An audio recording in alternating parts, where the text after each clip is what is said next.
Hi, guys. Welcome back. Leo McCarthy here, spiritual mentor, psychic and medium, Reiki Master, EFT Tapping practitioner, and Shaman.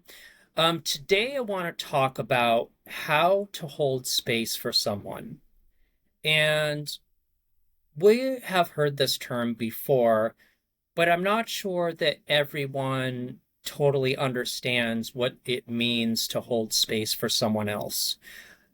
In society, traditionally, a lot of women are really good listeners and naturally have a tendency to hold space well for others.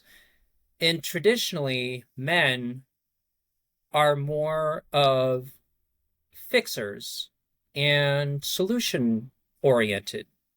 And so if there's a problem, we look for solutions. Now, this can be either or. A man can be a very good listener and hold space, and a woman can be very solution oriented as well. So this message is to everyone because I think we all can get better at holding space for someone else.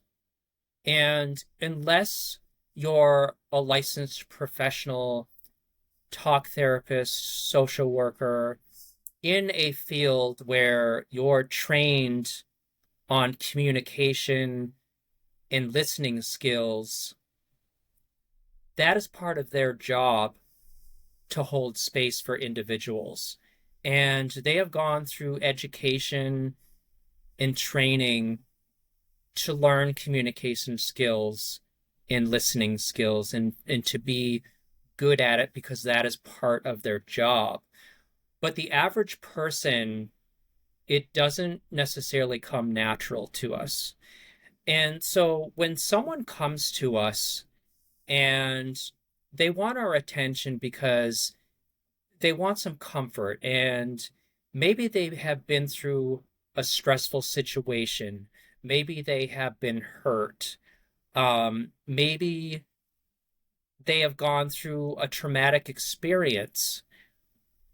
Really, what they're looking for in us when they come to us is they want us to be a witness, and they just want to be seen, they want to be heard, and they want their emotions acknowledged and validated. And that's our job in that moment. When they come to us or we go to someone else, we just kind of want to be seen, heard, acknowledge our emotions, and validate our emotions, that our emotions are justified in how we're feeling, and those emotions are real and they're authentic, and we're allowed to be feeling this way, and we don't need to be guilty about feeling this way as well. And so there's many situations where, like, I know any of the guys out here can probably relate to this. I know I've gotten myself in trouble with this. But my wife or partner, if you have a partner, may come to you with how they're feeling about something. Maybe they were upset about maybe a phone conversation, or they may be upset with an interaction with their child, or they may be upset about an interaction with their parent, or they could be upset with an interaction with a friend. And at that moment, again, I know in the past I'm guilty of not holding space well for my wife, and I immediately tried to come up with solutions to make her feel better. And it would really irritate her.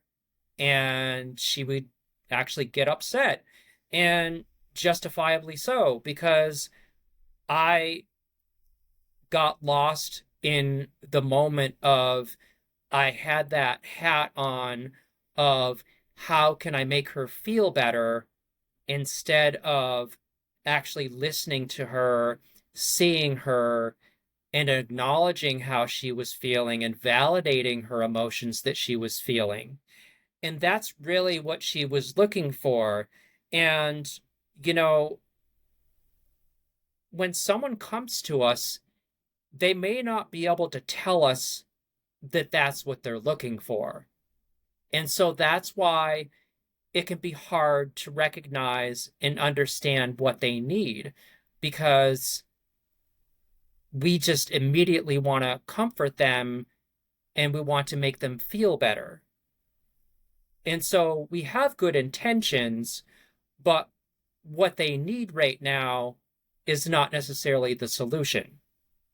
And they need time to feel what they're feeling and feel those emotions and sit with them and process them. And when they come to us or we go to someone else, it's a way for them to kind of process also. And so, really, we're holding space to allow them space to process what's going on and to process what they're feeling. Now, down the road, after they've had a chance to process it on their own, they may actually come up with their own way to kind of comfort themselves and come up with a solution to make themselves feel better, or to just come up with ways how to navigate through this. And they may not ever want a solution from you, but the more important piece is really more about the holding space for them. And that requires really good listening skills. And not everyone has good listening skills. It's something that it doesn't necessarily come natural. It is something you can learn, but it takes a lot of practice.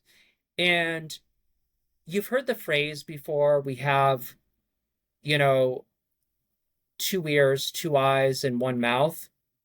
Well, we've heard with that, we need to listen twice as much, we need to see twice as much, and we need to talk less. And so our way of listening and seeing allows for us to hold space for someone. And with talking less, it allows us to hear more of what they're saying to us and for it to register in us. So when we get into a situation where we're holding space for someone, and let's say your natural inclination is to come up with a solution and fix, sometimes we get lost in our own head with trying to think of solutions to make them feel better, and we're totally missing seeing them and hearing what they're saying. And then that sometimes leads to frustration with us on their part, because they've kind of expressed these authentic feelings to us and we haven't even heard a word. And so now they feel less validated, they feel less acknowledged, and they might even feel worse.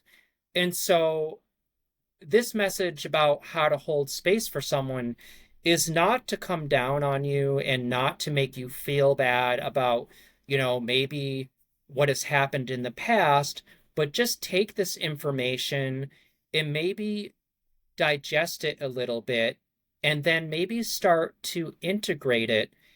And the next opportunity that you have to hold space for someone, just really be attentive to that person, really see them, witness them going through their experience, listen, and reflect back and acknowledge the emotions that they're feeling and validate them. And ways to do that could actually just reflect back to them. If they're really angry about something, it might be something on our part to say in response to that, oh, I can understand why you'd be so angry about that. Or if they're really upset, or they're really emotional, just saying, I see that this makes you really emotional, and it lets them know that it's registering with us and we're actually hearing them, what they're saying, and we're actually seeing them go through the experience.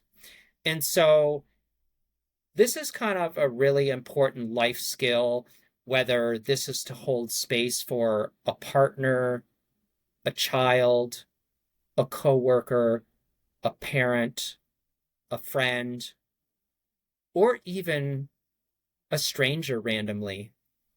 Because who knows, you may be in a situation where someone is hurting and you're the person there and you're the one available to hold space. You can take this and apply the same strategy with holding space for someone you don't even know by just kind of reflecting back to them, seeing them, witnessing them. And so take some time. I would recommend watching this more than once. And it might be worth watching together with your partner, because we all can probably improve and get better at holding space for other people.